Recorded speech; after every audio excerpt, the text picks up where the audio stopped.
Innal hamdalillah nahmaduhu wa nasta'inuhu wa nastaghfiruh wa na'udzu billahi min shururi anfusina wa min sayyiati a'malina. May yahdihillahu fala mudilla lahu wa may yudlil fala hadiya lahu. Asyhadu an la ilaha illallah wahdahu la syarika lah wa asyhadu anna Muhammadan 'abduhu wa rasuluh. Sallallahu ala nabiyyina Muhammad wa ala alihi wa ashabihi wa man tabi'ahum bi ihsan ila yaumiddin, amma ba'd. Jemaah salat maghrib rahimani wa rahimakumullah. Alhamdulillah, kembali di kesempatan hari ini kita melanjutkan kajian kitab Umdatul Fiqhi karya Al-Imam Ibnu Qudamah rahimahullah, yaitu yang berisi fikih-fikih dasar yang wajib bagi seorang muslim, demikian pula muslimah, pelajari di dalam beragama agar supaya kita beribadah kepada Allah Subhanahu wa taala seakan-akan kita melihat apa yang dilakukan oleh nabi kita, dan kita dengan hal itu pula beribadah kepada Allah Subhanahu wa taala akan lebih bermakna karena kita beribadah di atas keyakinan, di atas ilmu, di atas cahaya dan wahyu dari Allah Subhanahu wa taala. Di pembahasan hari ini kita masuk di pembahasan at-tayammum, tentang bertayamum. Di pertemuan yang lalu kita sudah jelaskan makna tayammum. Secara bahasa dia adalah al-qasdu, bermaksud, berniat. Adapun menurut syar'i, ketika syariat kita sebut bahwa kita bertayamum atau ada perintah untuk bertayamum, misalnya dalam ayat fatayammamu sha'idan thayyiba, terdapat dua tempat dalam Al-Quran, ada di surah An-Nisa dan ada di surah Al-Ma'idah. Ketika Allah katakan maka bertayamumlah dengan permukaan yang suci, maksudnya adalah perintah syar'i, yaitu at-ta'abbudu lillahi ta'ala biqasdis sha'idit thayyib limashil wajhi wal yadain, yaitu kita menghambakan diri kepada Allah dengan memukulkan, sebentar ada caranya, tangan kita ke sha'id at-thayyib, ke permukaan yang suci, untuk mengusap wajah dan tangan biniyah, tentunya disertai dengan niat, karena amalan tidaklah sah kalau tidak ada niatnya, sebagaimana hadis yang selalu kita dengar dari Umar bin Khattab radhiyallahu taala anhu yang diriwayatkan oleh Imam Al-Bukhari dan Imam Muslim, innamal a'malu binniyah, amalan itu tergantung pada niat dari pelakunya. Ini makna tayamum. Kata beliau rahimahullah, wasifatuhu, cara bertayamum, an yadriba biyadaihi ala sha'idit thayyib darbatan wahidatan, yaitu dengan dia memukulkan kedua tangannya. Kedua tangan maksudnya di sini adalah kedua telapak tangan, yaitu dari ujung jari ini sampai ke ku. Ini ku namanya persendian, pergelangan tangan. Ini namanya tangan. Dia pukulkan kedua tangannya ala sha'idit thayyib, di atas permukaan yang suci. Kita terjemahkan di atas permukaan itu adalah di atas pendapat yang kuat dari ulama madhab, karena sebagian madhab, sebagian pendapat ada yang menerjemahkan dan mengatakan bahwa as-sha'id thayyib maksudnya at-turab, tanah yang suci, tanah yang suci. Jadi kalau mau bertayamum harus tanah. Kalau tidak ada tanahnya maka tidak sah bertayamum di situ. Itu di atas pendapat sebagian ulama madhab, dan yang benarnya adalah pendapat dari madhab Malikiyah, demikian pula Hanafiyah, dan juga dipilih oleh Syekhul Islam Ibnu Taimiyah, demikian pula Syekh Ibnu Utsaimin rahimahullah, bahwa yang dimaksud dengan as-sa'id at-thayyib kullu ma tasa'ada 'alal ardh, setiap yang berada di atas permukaan bumi, apakah tanah, kerikil, batu, tembok, semuanya yang penting ada di atas permukaan bumi. Ini pendapat madhab yang kuat. Karena kenapa? Di ayat tidak menyebutkan tanah. Di ayat cuma bilang apa? Fatayammamu sa'idan thayyiba, maka bertayamumlah dengan sa'id yang suci. Sa'id itu adalah semua yang berada di atas permukaan. Itu pendapat yang dipilih oleh Syekhul Islam Ibnu Taimiyah rahimahullah. Demikian pula ini yang dipilih oleh Syekh Ibnu Utsaimin yang sebelumnya merupakan madhab dari Imam Malik dan orang-orang Malikiyah serta Imam Abu Hanifah dan orang-orang yang mengikutinya. Ini yang dimaksud dengan as-sa'id, permukaan yang suci. Kata yang suci berarti kalau najis tidak boleh. Kalau najis berarti tidak dibolehkan untuk kita bertayamum dengannya. Walaupun dia permukaan bumi, syaratnya harus suci. Syaratnya harus suci. Ini disebutkan dalam ayat. Demikian pula disebutkan dalam hadis yang diriwayatkan oleh Imam Ahmad, Imam At-Tirmidzi serta selainnya dan disahihkan oleh Syekh Albani rahimahullah. Kata Nabi, "Innas sa'ida thayyiba tahurul muslim." Sungguh permukaan yang suci, itu permukaan tanah ini, bumi, itu adalah wudunya seorang muslim. Wa illam yajidil ma'a asyara sinin, walaupun dia tidak dapat air 10 tahun.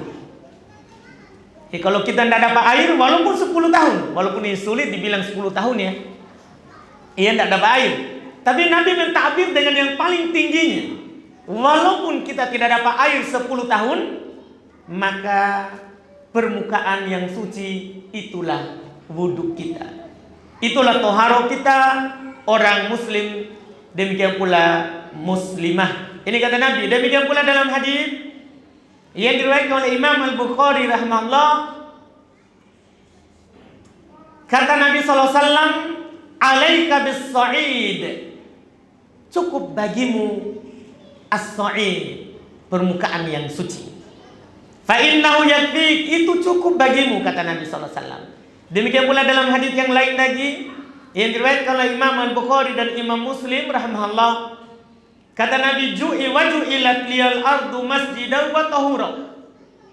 Dijadikan untukku, kata Nabi, dijadikan untukku, kata Nabi SAW, al-ard, bumi ini sebagai masjidah, sebagai tempat sholat, wa tahura, dan tempat untuk bisa dipakai kita apa?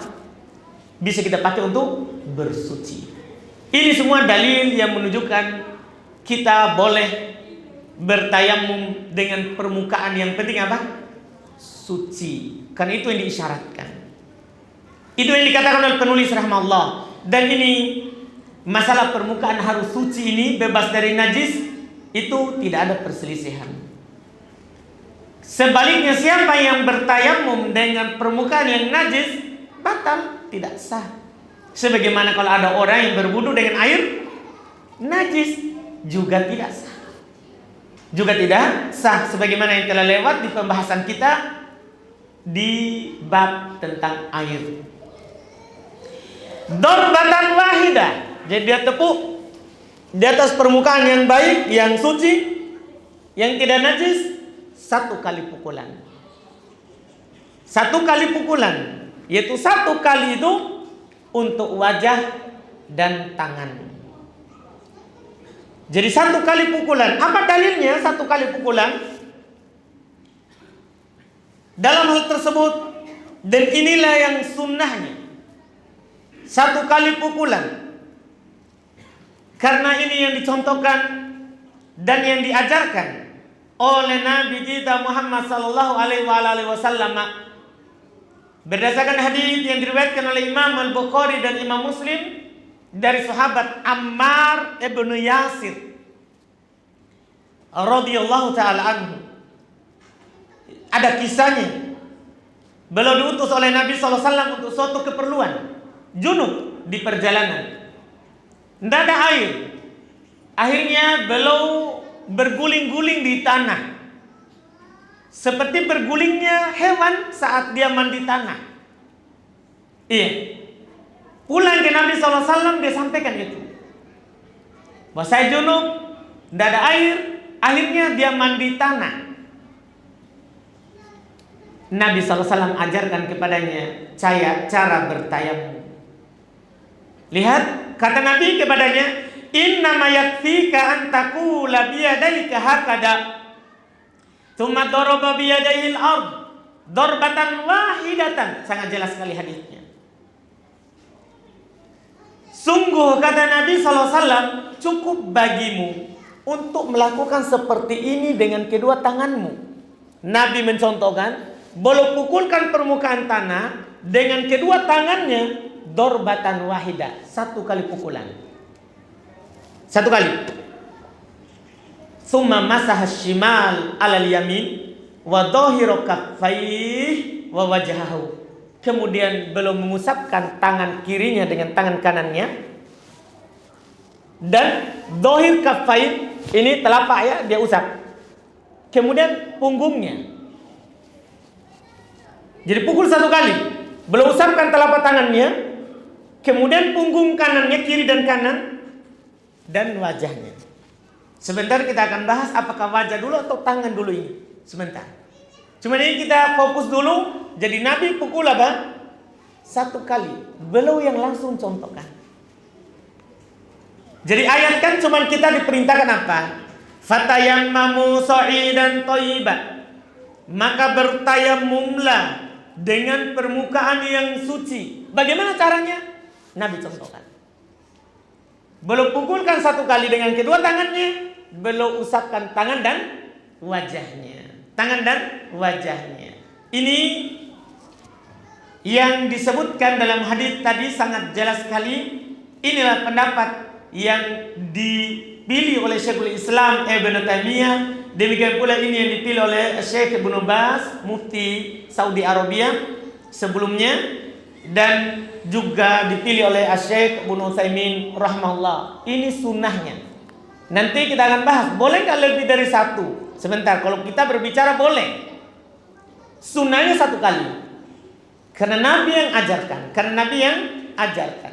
Kemudian kata beliau, fayamsahu bihima wajahahu wa kaffaihi. Kemudian dia mengusapkan dengan kedua tangannya tadi itu yang sudah ditepuk satu kali, wajah dan kedua telapak tangannya. Sudah bilang tadi telapak tangan maksudnya ini bagian dalamnya dan bagian luarnya.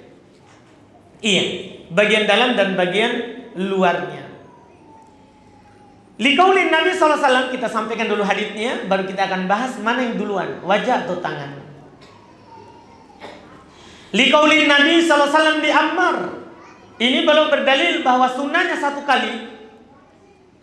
Dan mengusap dengan kedua tangan itu wajah dan kedua tangan. Karena Nabi SAW bersabda kepada Ammar, hadis yang kita baca tadi, innama kana yakfika hakada. Cukup bagi kamu lakukan seperti ini. Wa daraba bi yadayhi al-ard. Beliau contohkan memukulkan kedua tangannya ke tanah. Famasa bihi ma wajahahu wa kaffaihi. Maka beliau mengusap dengan kedua tangannya itu wajah dan kedua tangannya. Kedua tangannya.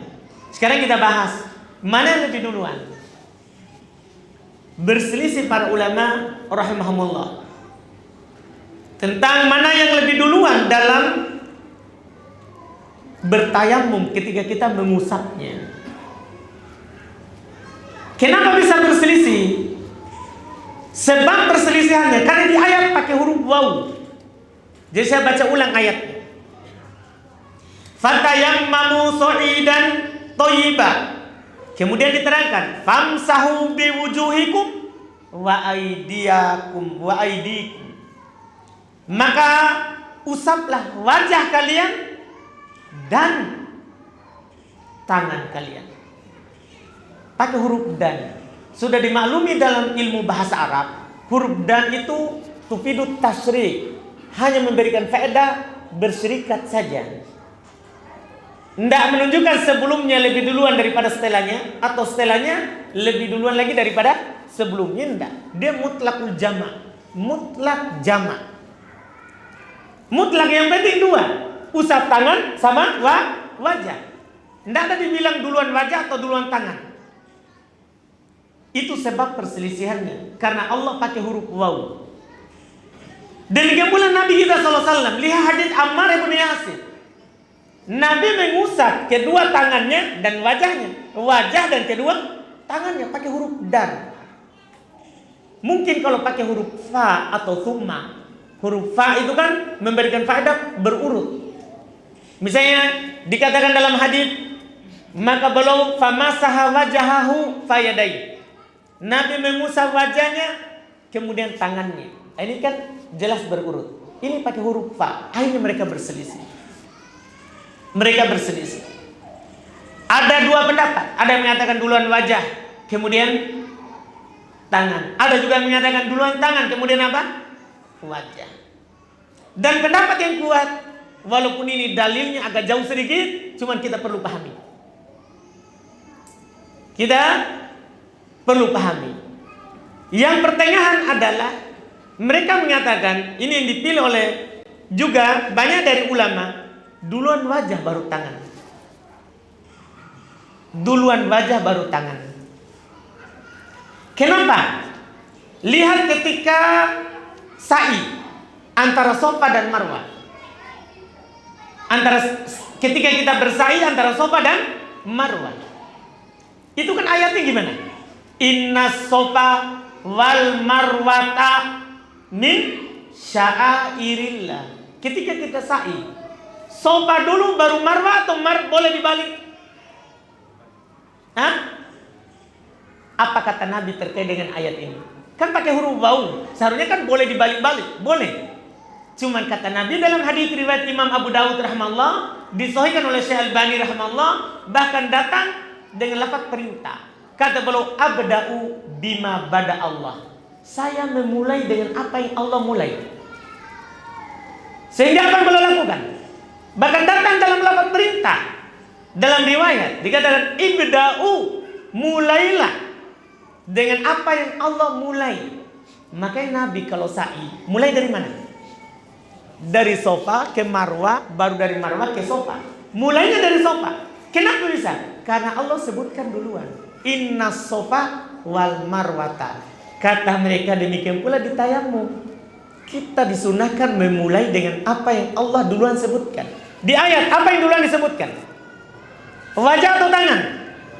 Wajah. Kan ayatnya famsahu biwujuhikum. Maka usaplah wajah kalian, wa aidikum, dan tangan kalian. Berarti kalau kita ikut penyebutan duluan itu, kata mereka, sunnahnya begitu. Kita memulai dengan apa yang Allah mulai dengannya, itu lebih utama dan itu lebih sunnah. Walaupun kalau ada yang balik, sah. Cuman kita berbicara yang paling utamanya, keluar dari perselisihan para ulama, kita lakukan apa yang duluan Allah sebutkan. Karena itu adalah dalil isyarat. Ketika Allah dahulukan dalam penyebutan, berarti itu yang duluan. Itu yang duluan. Seperti tadi saat sa'i. Ini mungkin pendapat yang bisa mengeluarkan kita dari silang pendapat di kalangan para ulama. Itu bentuknya. Jadi kita pukul ke tanah atau ke permukaan tanah satu kali, duluan wajah, baru tangan. Walaupun boleh duluan tangan, baru apa? Wajah. Boleh. Cuman kita memulai dengan apa yang Allah sebutkan duluan, itu lebih utama. Itu wallahu alam yang paling pertengahan dalam masalah ini. Kemudian wa in tayammama bi aksar min darbatin aw masaha aksar jaza. Jadi sunnah sekali pukul dua tangan untuk semuanya. Tapi kata beliau, wa in tayammama bi aksar min darbah. Kalau dia bertayamum lebih dari satu pukulan. Dia pukul satu kali untuk tangan, satu kali untuk wajah. Au masaha aktar, atau dia mengusap lebih dari tadi yang sunnah. Sunnahnya kan kedua telapak tangan, ini dari ujung jari sampai ini pergelangan tangan, ini namanya ku dalam bahasa Arabnya. Kalau dia usap lebih dari ini, artinya ada orang usap sampai ke siku, apa hukumnya? Dia bilang jaza. Kalau kita berbicara boleh, tapi menyelisihi sunnah. Jadi kenapa kita bilang menyelisih sunnah? Ajaran Nabi kan jelas. Belum ajarkan satu kali pukulan. Tapi ada orang pukul 3 kali. Pukul 3 kali baru dia usap. Boleh kalau kita berbicara boleh. Tapi apa? Menyelisih sunnah. Demikian pula ada orang mengusap lebih dari telapak tangan. Kan Nabi contohkan telapak tangan, bagian dalam, kemudian bagian luar. Ada orang mengusap sampai ke teak. Dia mau kena semua tangannya supaya lebih yakin katanya. Kita bilang boleh, tapi apa? Menyelisihi sunnah. Karena sunnahnya itu sudah jelas Nabi lakukan. Ketika Allah Subhanahu wa taala berfirman dalam Al-Qur'an, "Fatayammamu sa'idan thayyiba", maka bertayamumlah dengan permukaan yang suci. Apa kata Allah lanjutannya? "Famsahu", maka usaplah, "biwujuhikum wa aydikum", usaplah wajah kalian dan tangan kalian. Mutlak ayatnya. Dan namanya wajah sudah kita jelaskan di wudu ya. Wajah sudah jelaskan di wudu. Batasan wajah di mana itu? Tempat tumbuhnya rambut orang biasa, bukan orang yang luar biasa yang rambutnya sampai di jidat, atau orang yang tidak biasa sekali, yaitu rambutnya tidak ada di atas. Ya bukan. Tempat tumbuh rambutnya orang biasa sampai ke mana? Sampai kedua tulang pipi, ini panjangnya. Ini panjangnya dari tempat tumbuhnya rambut sampai kedua tulang pipi. Lebarnya dari ini, cuping ini kiri yang timbul di depan lubang telinga. Ini batasan lebarnya, kemudian ke sini. Itulah wajah. Ini semua harus diusap. Batasan wajah yang disebutkan. Kemudian kedua telapak tangan, tadi kita sudah sebutkan. Nabi mengusapnya bagian dalam, kemudian bagian apa? Luarnya. Bagian dalam, kemudian bagian luar. Dari kiri dan kanan. Satu kali semuanya itu dengan satu kali pukulan, itu yang sunnahnya. Tapi belum tegaskan. Kalau ada orang lebih dari itu, maka boleh. Hanya saja itu menyelisih apa? Menyelisih sunnah dari sunnah Nabi Sallallahu Alaihi Wasallam. Setelah itu pembahasan walahu syurut, dan dia memiliki syarat. Masih bisa? Mana saudara saya? Baik. Walahu syurutun arba'ah. Dan tayamum itu ada 4 syaratnya. Kapan kita boleh bertayamum? Ini jawabannya. Ada 4 syaratnya. Tidak boleh sembarang bertayamum. Artinya kapan terpenuhi ini syaratnya, boleh bertayamum. Boleh bertayamum. Ahaduha, salah satunya. Syarat pertama yang membolehkan kita untuk bertayamum, al-ajzu an isti'malil ma'i li adami. Ketika kita tidak mampu untuk menggunakan air. Ketika kita tidak mampu menggunakan air. Apakah li adami? Apakah karena tidak adanya? Au khawfid darari bistimali, atau kita khawatir akan ada bahaya kalau kita pakai air. Jadi ada air. Yang pertama tadi itu kita tidak bisa pakai air karena tidak ada. Yang kedua, ada air, tapi kalau kita pakai ada doror, ada bahaya bagi kita. Limarodin, apakah karena sakit? Kan biasanya orang sakit, dari dokter bilang tidak boleh kena air. akan membuat nanti sakitnya bertambah. Au bardin syadidin, atau karena dingin yang sangat. Jadi ada air tapi sangat dingin cuacanya, boleh bertayamum. Walaupun sebagian ulama mengatakan kalau dia mampu masak, silakan masak. Iya. Cuman kadang kalau sudah airnya sudah dimasak, keluarnya Masya Allah. Iya. Ini lagi. Au khawfil atash ala nafsi, atau dia khawatir kalau dia pakai untuk berwudu, maka dia akan haus. Tidak ada air kecuali itu saja. Au mali, atau dia khawatirkan kalau dia pakai itu air, maka akan rusak hartanya. Misalnya dia punya kendaraan, lagi safar, dia safar dengan kuda atau onta, tidak ada sekarang ya. Iya. Kalau dia minum air, kendaraannya akan haus. Boleh dia bertayamum. Aurofikihi, atau rombongannya ada air, bisa dia pakai untuk wudu, tapi kalau dia pakai, rombongannya akan haus, tidak bisa, tidak ada air. Au khaufun ala nafsihi, atau dia khawatir atas dirinya. Au mali, atau hartanya.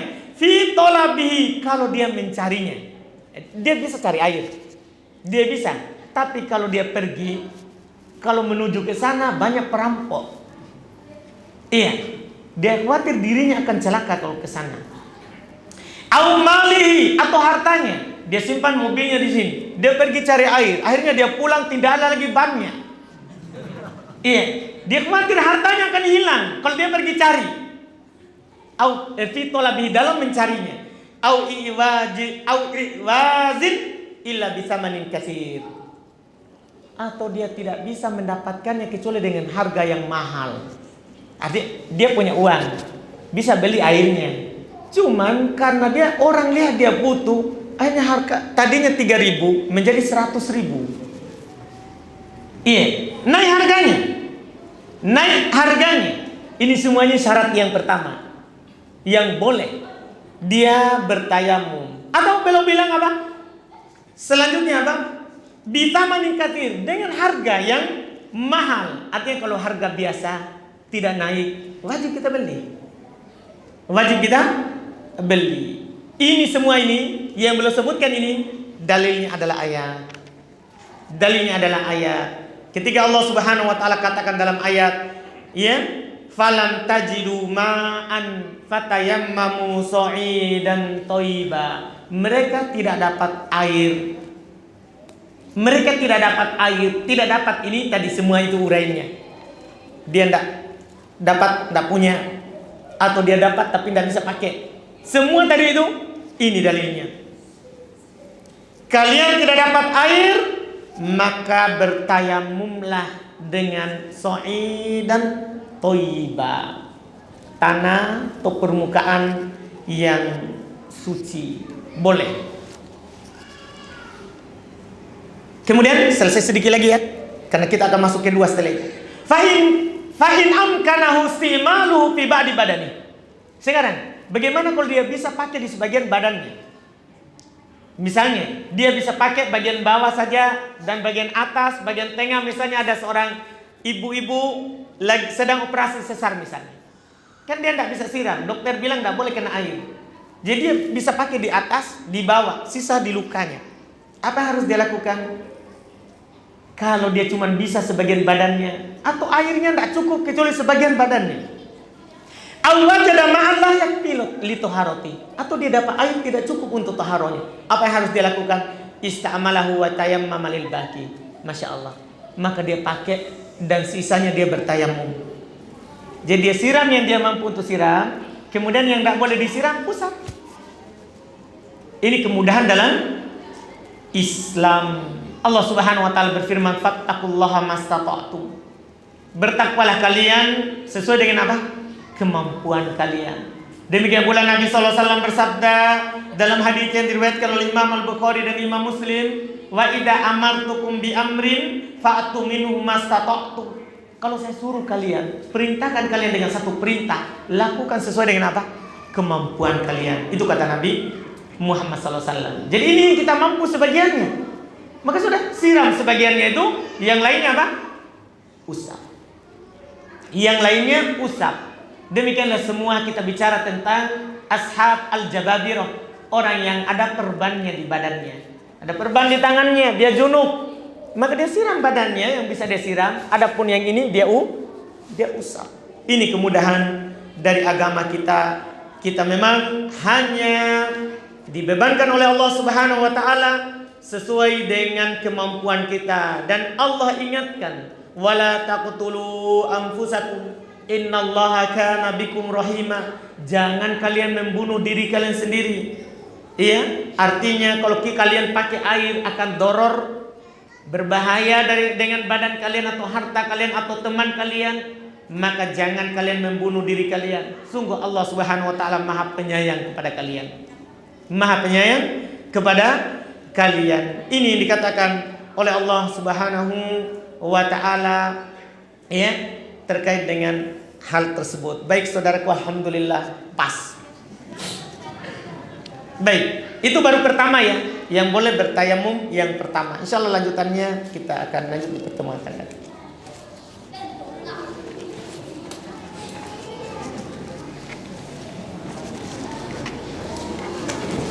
Baik, sebelum ini saya jawab pertanyaan, Masya Allah, saya mau tanya 3 orang, siapa yang suka? Dia akan dapat hadiah. Ini ada buku baru, buku saya baru terbit, tentang hadiah untuk muslimah, hukum seputar hijab syar'i dan tabarruj. Siapa yang mau angkat tangan? 3 orang yang mau ditanya. Kita sana tadi duluan, baik. Siapa lagi sebelah sini? Itu ya? Baik, alhamdulillah. Mulai dari kita. Apa itu tayamum? Dapat di buku ini.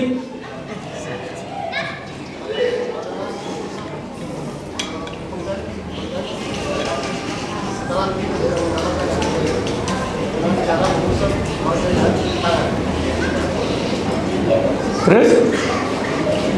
Belum ada pengertian tayamum kan? Saya bilang tadi. Ada nggak? Ada ya, Anda bilang tadi ya. Tayamum adalah itu sifatnya, caranya. Anda mau pengertiannya.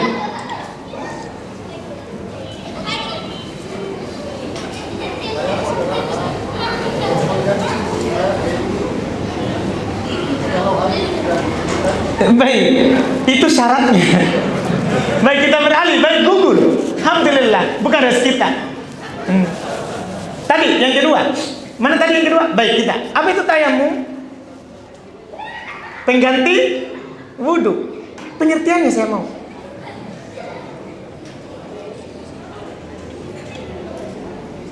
Coba ya, dapat ini buku baru.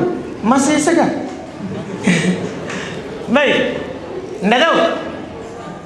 Siapa lagi? Tadi angka. Gugur lagi ya. Kita coba dulu. Nggak tahu juga. Masya Allah. Siapa ini? Yang paling duluan. Apa?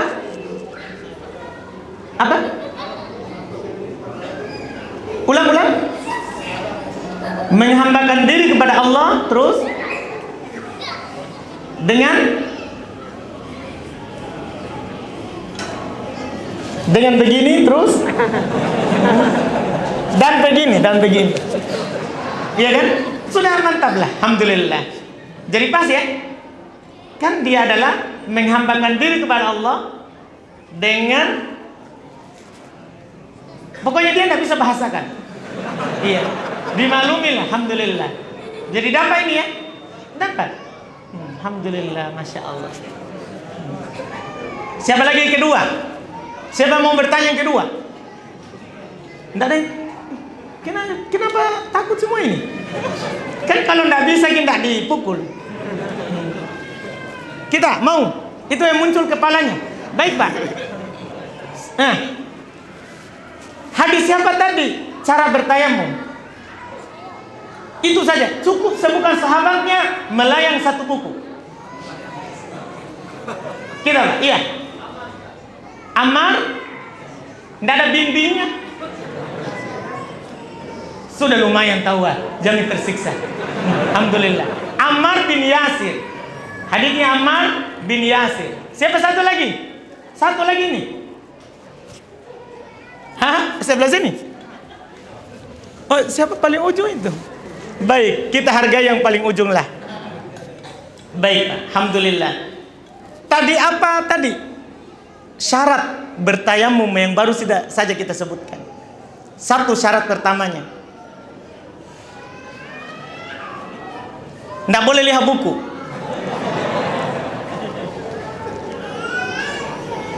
Hah? Ketika tidak mampu menggunakan air atau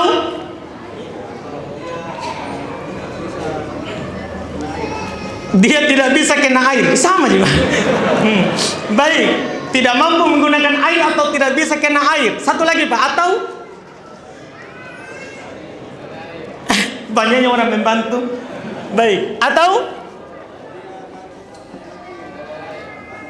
baik, yang paling pertama dia tidak sebutkan ya, kalau tidak ada air. Saya bantu Pak. Alhamdulillah. Baik, tidak apa-apa, lumayan tahu, Masya Allah. Baik, alhamdulillah.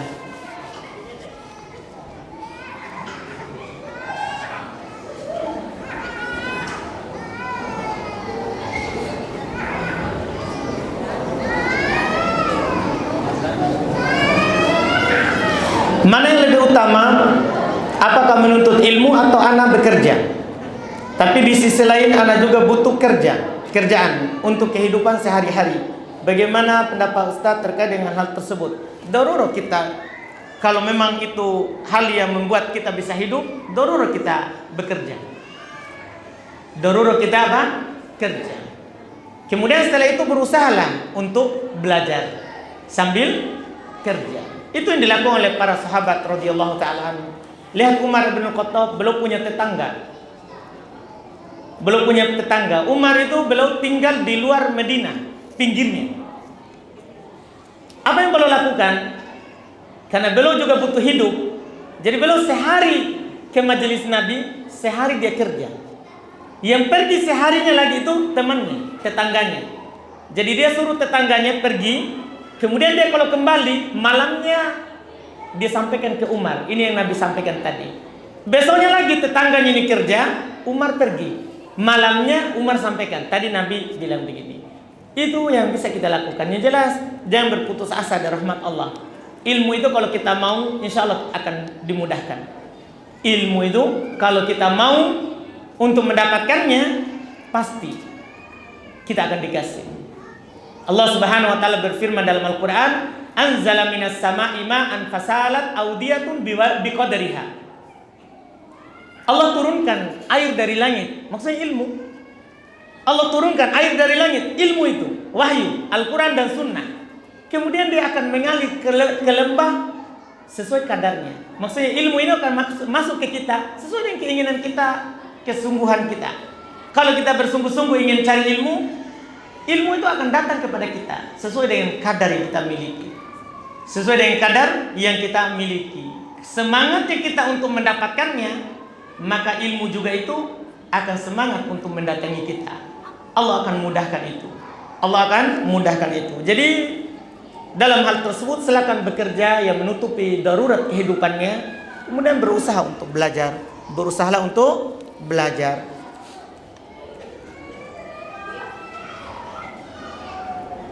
Baik, ini ada pertanyaan, apa hukum bertayamum dengan pasir yang diletakkan di wadah dan digunakan berkali-kali seperti yang ada di rumah sakit? Tidak apa-apa, hal yang dibolehkan. Kan ayat cuma bilang apa?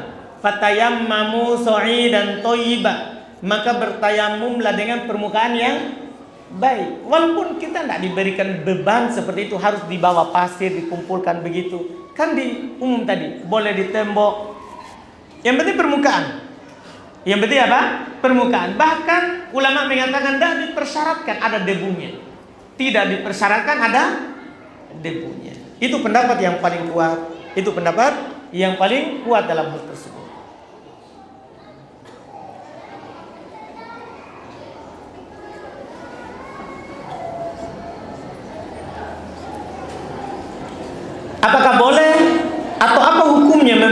berdoa berlindung dari fitnah Dajjal di akhir sholat sunnah sebelum salam. Sangat dianjurkan. Itu hukumnya sunnah. Bahkan sebagian ulama seperti orang-orang Dhahiriyah, mereka mewajibkan berlindung dari Dajjal.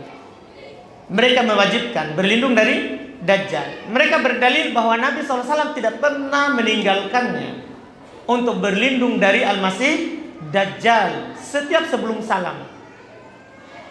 Mayoritas ulama mengatakan sunnah. Karena ada hadis dari Nabi SAW ketika kita sudah selesai dari tasyahud, lafaz tasyahud dan bersalawat, Nabi bilang falyatakhayar masya'a minad du'a. Maka boleh dia pilih apa yang dia inginkan dari doa. Boleh dia pilih. Ini pendapat yang kuat mayoritas ya, mengatakan sunnah. Bertawud meminta perlindungan dari Dajjal setelah kita bertasyahud, bersolawat di tasyahud akhir. Itu mereka katakan sunnah, tidak wajib. Walaupun itu tadi yang kami katakan ada dari ulama mengatakan wajib. Bolehkah bertayamum di atas dinding yang tak berdebu? Boleh, kan kita udah bilang tadi. Pendapat yang kuat bahwa kita bertayamum di atas apa? Setiap seluruh yang ada di atas permukaan bumi. Apapun itu. Itu yang kuatnya. Walaupun sebagian ulama ada yang menyatakan harus berdebu. Bahkan sebagian lain mengatakan harus tanah.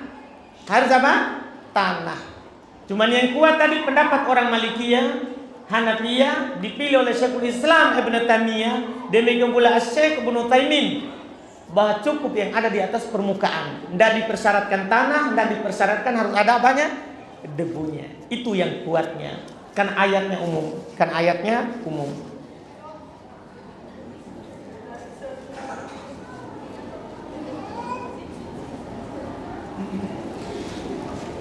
Apakah ada anjuran ketika setelah dzikir untuk tidur mengusap telapak tangan ke seluruh badan? Iya, ada anjuran sunnah.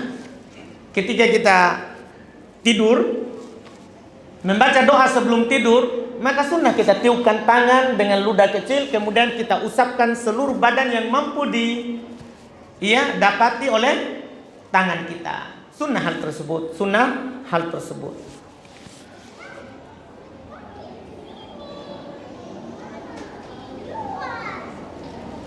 Ini ada pertanyaan, apakah tetap mendapat pahala membaca surah Al-Kahfi pada hari Jumat walaupun tidak dibaca sampai selesai? Pahalanya dijanjikan man qara'a surat Al-Kahfi.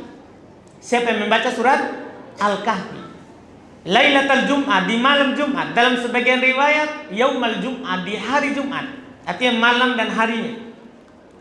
Disebutkan satu surat Al-Kahfi, maka akan diberikan cahaya antara dia dan antara Jumat berikutnya. Itu kan dipersyaratkan apa? Satu surat. Kalau tidak selesai tidak dapat. Kan itu syaratnya. Cuman kan di dalam membaca surah Al-Kahfi ini ada keutamaan lain. Kalau kita baca 10 pertama dan 10 terakhir, itu akan terlindungi dari apa? Fitnah Dajjal. Karena dia ada keutamaan 10 pertama dan 10 terakhir, dan ada keutamaan apa? Satu surah. Jadi kalau kita hanya bisa 10 terakhir atau 10 pertama, kita akan dapatkan apa yang dijanjikan oleh Nabi SAW dalam hadisnya.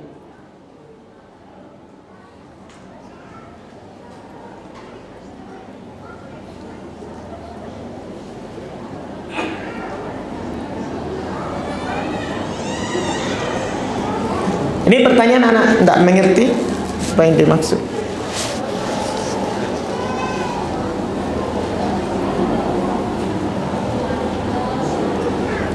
Apa hukum menyewa pawang hujan untuk melancarkan acara atau hajatan?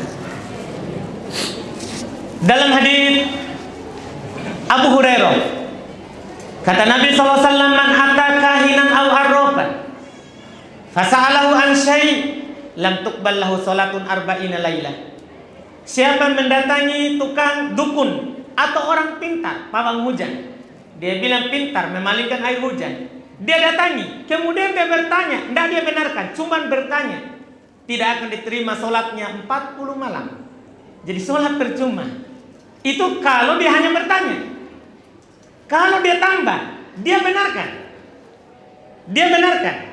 Jadi dia datang bertanya, meminta supaya dilakukan ini, kemudian dia benarkan. Lain lagi, dalam hadis riwayat Imam Muslim dari sebagian istri Nabi sallallahu alaihi wasallam, kata Nabi sallallahu alaihi wasallam, man ata arrafan aw kahinan fasa'alahu an syai fasaddaqa bima yaqul faqad kafara bima unzil ala Muhammadin. Siapa yang mendatangi dukun, orang pintar dari orang-orang bodoh di dunia ini, ya, karena mengaku tahu perkara gaib itu orang bodoh. Mengaku tahu perkara gaib itu orang bodoh, bukan orang pintar. Tapi Nabi bilang arrafan, orang mengaku tahu perkara gaib. Dia bisa menebak hujan dan bisa menahan hujan pakai jin, pasti. Dan dia tidak ada punya kemampuan. Jadi siapa yang mendatanginya, kemudian dia bertanya dan dia benarkan, faqad kafara bima unzil ala Muhammadin, maka dia telah kafir terhadap apa yang diturunkan kepada Nabi Muhammad. Karena Nabi Muhammad diturunkan kepada beliau Al-Quran, bahwasannya tidak ada yang mengetahui perkara gaib kecuali Allah.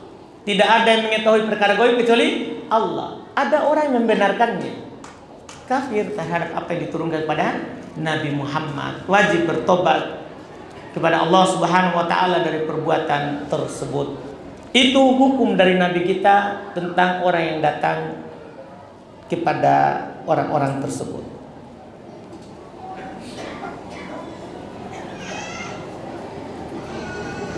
Ini sama juga. Adakah indera keenam dalam syariat Islam? Artinya orang ini bisa meramalkan masa depan dan bisa melihat energi baik atau buruk, juga melihat makhluk halus atau jin. Nih, Masya Allah. Dia berguru ke siapa? Naruto. Tidak ada orang yang seperti itu. Tidak ada orang yang seperti itu dalam syariat kita. Nabi saja tidak tahu hal tersebut. Nabi saja tidak tahu hal tersebut. Iya. Lihat Nabi SAW di perang Uhud. Iya kan? Di perang Uhud itu bukti besar bahwa Nabi saja belum terluka, belum tidak tahu perkara gaib, dan belum ada ilmu tenaga dalamnya, karena tidak terpantul pasukan yang menyerangnya. Kalau seandainya ada pemberian seperti itu, Nabi lebih berhak. Belum utusan Allah, Rasul yang paling mulia. Tidak ada lagi yang lebih mulia daripada Nabi kita. Tapi bersamaan dengan itu, tidak ada yang belum miliki, kecuali wahyu diturunkan oleh Allah Subhanahu wa ta'ala. Kalau ada yang mengaku seperti itu, maka kita tegakkan hujah kepadanya. Kita tegakkan hujah kepadanya. Ajarkan kepadanya Islam. Ya, ajarkan kepadanya Islam. Nabi saja ketika ditanya oleh orang Yahudi tentang ruh. Ruh ini kan alam gaib. Yang orang kadang bilang ruh kamu ini ruh baik, ruh kamu ini adalah ruh yang buruk. Nabi ditanya oleh orang Yahudi tentang ruh, belum diam, belum tidak berucap. Sampai di hari berikutnya belum turun ayat. Allah Subhanahu wa taala berfirman, wa yas'alunaka 'anir ruh. Mereka bertanya kepada kamu tentang ruh. Qul ar-ruh min amri rabbi. Katakan, ruh ini, jiwa kita ini di dalam, itu urusan Rob. Ini Nabi ini, Allah perintahkan seperti itu. Kalau ada orang mengatakan bahwa ruh kamu baik, ruh kamu tidak baik, ini berbicara tanpa ilmu. Berbicara tanpa ilmu. Tidak boleh kita seperti itu. Tidak boleh kita seperti itu. Sudah ya? Hah? Betul ini? Alhamdulillah. Baik, kita cukupkan. Ini mohon maaf ada pertanyaan kami tidak jawab karena tidak cukup waktu. Semua yang benarnya apa yang kami sampaikan tadi itu dari Allah Subhanahu wa taala, dan yang salah itu dari kekurangan kami. Subhanaka wa bihamdik, asyhadu an la ilaha illa anta, astaghfiruka wa atubu ilaik. Assalamualaikum warahmatullahi wabarakatuh.